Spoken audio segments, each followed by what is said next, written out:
भिखारी से व्यापारी तक का सफर। एक समय की बात है, एक भिखारी था जो रोजाना ट्रेनों में चढ़कर भीख मांगा करता था। एक दिन जब वो ट्रेन में भीख मांग रहा था, तभी उसकी नज़र एक सूट बूट पहने सेठ पर पड़ी। भिखारी ने सोचा, ये आदमी बहुत अमीर लग रहा है, इससे भीख मांगूंगा तो कुछ अच्छा मिल जाएगा। वो सेठ के पास गया और हाथ फैलाकर बोला, साहब कुछ दे दीजिए भगवान के नाम पर। सेठ ने उसकी ओर देखा और मुस्कुराते हुए बोला, तुम हमेशा मांगते ही हो, क्या कभी किसी को कुछ देते भी हो? भिखारी ने सिर झुकाकर जवाब दिया, साहब मैं तो भिखारी हूँ, मांगने के अलावा कुछ कर ही नहीं सकता।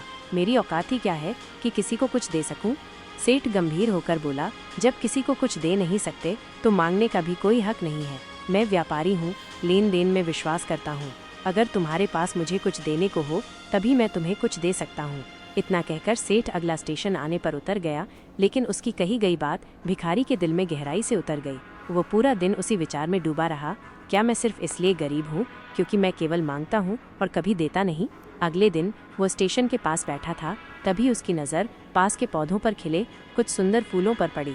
उसने सोचा, क्यों न मैं भीख के बदले लोगों को ये फूल दे दूं, शायद लोग इससे खुश हो जाएं। उसे यह विचार बहुत पसंद आया और उसने कुछ फूल तोड़ लिए। जब वो ट्रेन में भीख मांगने गया तो जो भी उसे भीख देता वो उन्हें बदले में एक फूल दे देता। लोग मुस्कुराते, फूल को खुश होकर अपने पास रख लेते। धीरे धीरे ये उसकी पहचान बन गई। अब लोग उसे ज्यादा भीख देने लगे क्योंकि अब वो कुछ दे भी रहा था। समय बीतता गया और एक दिन वही सेठ फिर से उसी ट्रेन में मिला। भिखारी ने उसे पहचाना और मुस्कुराते हुए कहा, सेठ जी, आज मेरे पास आपको देने के लिए कुछ फूल हैं। आप अगर मुझे कुछ देंगे तो मैं बदले में आपको ये फूल दूंगा। सेठ मुस्कुरा उठा और बोला, वाह क्या बात है, अब तुम भी मेरी तरह एक व्यापारी बन गए हो। यह सुनकर भिखारी बहुत खुश हुआ, उसकी आंखों में चमक आ गई। ट्रेन से उतरते ही उसने आकाश की ओर देखा और ऊंचे स्वर में बोला, मैं भिखारी नहीं हूँ, मैं तो एक व्यापारी हूँ, मैं भी सेठ बन सकता हूँ। लोगों ने उसे देखा और सोचा कि शायद वो पागल हो गया है, लेकिन अगले दिन से वो भिखारी स्टेशन पर कभी नहीं दिखा।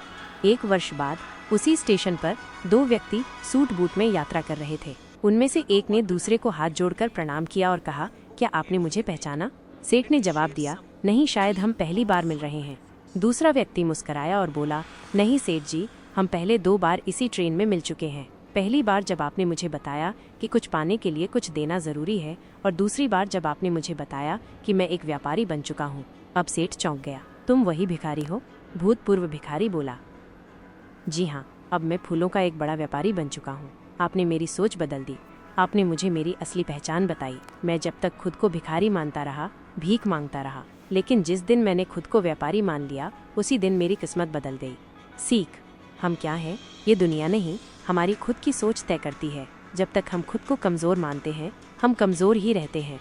जैसे ही हम अपनी शक्ति को पहचान लेते हैं, हम कुछ भी बन सकते हैं। भिखारी ने जब खुद को व्यापारी मान लिया, वो सच में व्यापारी बन गया। अगर आपको ये स्टोरी अच्छी लगी हो तो ऐसी और स्टोरीज को सुनने के लिए आप मेरे चैनल को सब्सक्राइब करना ना भूलें। नहीं भूलोगे ना?